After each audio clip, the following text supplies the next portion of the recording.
vídeo de hoje nós vamos fazer um super resumo sobre o Barroco e o Neoclassicismo no Brasil.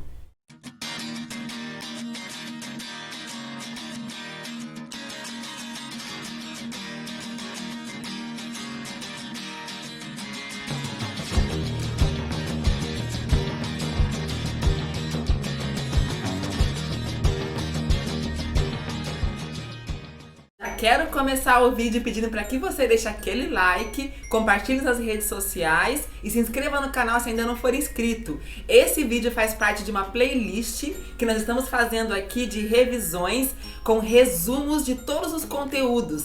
Já vimos desde pré-história, agora já estamos em arte brasileira, em arte colonial e tudo que nós fizemos de resumo, nós temos também aqui no canal vídeos mais complexos, com mais exemplos, com mais detalhes, que também são excelentes. Ou seja, nesse canal tem tudo que você precisa para gabaritar na sua prova. Temos uma grande novidade por aqui, agora temos um vídeo por dia na nossa nova playlist Arte de Minuto, na qual eu falo sobre um determinado assunto em apenas 1 minuto, ou seja, tem uma pílula para cada dia da semana para que você tenha cada vez mais conhecimento sobre arte.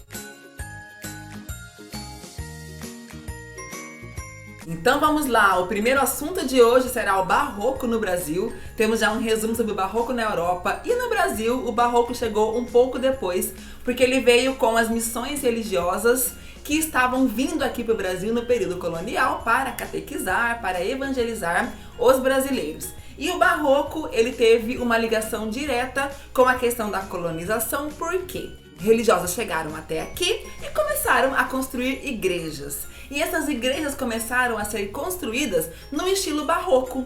Lembrando que o barroco surgiu na Europa, principalmente na Itália, e tinha uma relação direta com a Contra-Reforma, só que no Brasil chegou quase um século depois e foram os portugueses que trouxeram. Então tem algumas peculiaridades, algumas diferenças que tornaram o barroco no Brasil diferente do barroco no restante do mundo. Então, chegando aqui no Brasil, esses religiosos começaram a fazer igrejas. E começaram a construir essas igrejas com características do barroco, assim como era na Europa. Então essas igrejas, elas eram todas construídas cheias de elementos dentro delas, cheias de pinturas, de esculturas, de arabescos, porque o barroco tem como principal característica o excesso de informação, contraste claro e escuro, temática religiosa. Tudo isso também era utilizado aqui no Brasil.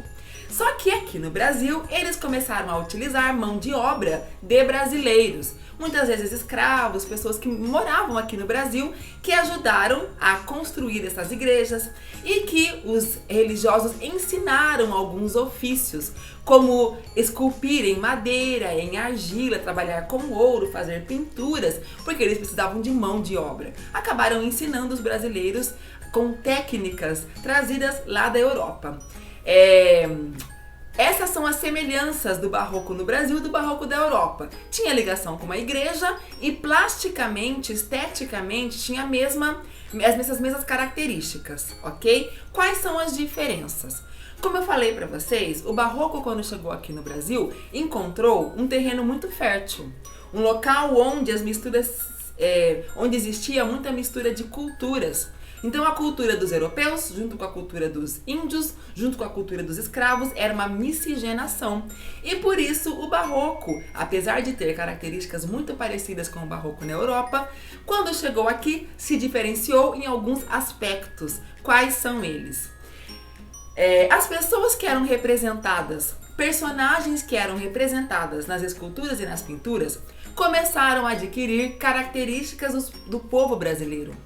Então, lá na Europa, faziam as personagens bíblicas com características europeias, até para que os europeus pudessem sentir ali uma proximidade com aquelas pessoas, né? Se verem naquelas cenas. Aqui no Brasil, se eles fizessem, por exemplo, o menino Jesus com a pele branca, cabelo loiro, olho azul, os brasileiros não iriam se identificar com aquela imagem. Começaram a fazer personagens com características brasileiras. A pele mais escura, com traços mais grossos, né? Com traços parecidos com os indígenas, com os dos negros e a mistura de raças mesmo. Tanto que alguns artistas como Aleijadinho, ele utilizava pessoas que ele conhecia como inspiração para os rostos que ele representava. Então isso virou uma prática muito comum. Em qualquer outro lugar do mundo que você for, o barroco ele terá as características do barroco na Europa. Aqui no Brasil, as pessoas parecem as brasileiras. Se você for em qualquer outro país aqui da América que foi colonizado por europeus, como os espanhóis, por exemplo, você vai entrar numa igreja barroca e vai encontrar as personagens com características dos europeus. Olha que interessante. Por isso que o barroco no Brasil é estudado no mundo inteiro, porque ele se diferenciou nesse aspecto. Uma outra diferença foram os materiais. Então, na Europa, costumavam fazer, por exemplo, esculturas de mármore. No Brasil, não temos mármore. Temos o quê? Pedra-sabão, que é muito parecido com o mármore. Além da pedra-sabão, também utilizavam madeira, tanto na construção quanto nas esculturas também, né? Então, essas duas diferenças, elas são fundamentais para caracterizar o barroco no Brasil como um barroco, um estilo diferente do barroco que aconteceu em todo o resto do mundo. E por isso que a nossa história artística nesse período é tão valiosa, tão importante e tão rica, porque demonstra justamente essa mistura de estilos e de culturas que existem aqui no Brasil. Então o barroco no Brasil tem uma ligação direta com as missões religiosas, adquiriu características próprias do Brasil, porque chegou aqui e encontrou um terreno fértil, cheio de misturas. Aconteceu no século XVIII e no século XIX, 1826, aconteceu um fato muito importante. Inaugurou-se a Academia Imperial de Belas Artes, porque ela foi idealizada pela família imperial e também pela missão francesa que havia chegado no Brasil com o intuito de inaugurar aqui uma instituição de arte que ensinasse para os brasileiros a arte feita na Europa, ou seja, o neoclassicismo. Eles formaram toda uma geração nessa instituição que se baseava, que tinha como regra, utilizar as técnicas, os modelos, os moldes da arte clássica europeia. Foi o primeiro momento em que aconteceu no Brasil o mesmo movimento que aconteceu na Europa. Falei isso no vídeo anterior que eu falo sobre a missão francesa, que eles trouxeram para cá o neoclassicismo, que estava acontecendo na Europa, e aqui fizeram a instituição, inauguraram a instituição e ensinaram nos moldes do neoclassicismo. Então começaram a ensinar para os brasileiros técnicas clássicas de pinturas, de esculturas, porque até então eles aprendiam com quem? Com os religiosos, alguns eram autodidatas e agora eles queriam normatizar, eles queriam padronizar a arte brasileira de acordo com os moldes da arte tradicional neoclássica que acontecia na França nesse mesmo período. Quais são as características? Era uma arte extremamente acadêmica, era uma arte com muitas técnicas aplicadas de proporção, de perspectiva, e as técnicas eram muito rígidas e a temática muito voltada à temática que também era usada lá na Europa, por exemplo, falar sobre pessoas importantes dentro da política, da sociedade, mostrar fatos importantes. As pinturas que nós encontramos nos livros de história que falam sobre a independência do Brasil, que mostram o período da escravização, que mostram fatos importantes, as guerras, os conflitos, as batalhas, personagens importantes como Tiradentes, por exemplo, como Dom Pedro no Grito do Ipiranga, são obras que são desse período.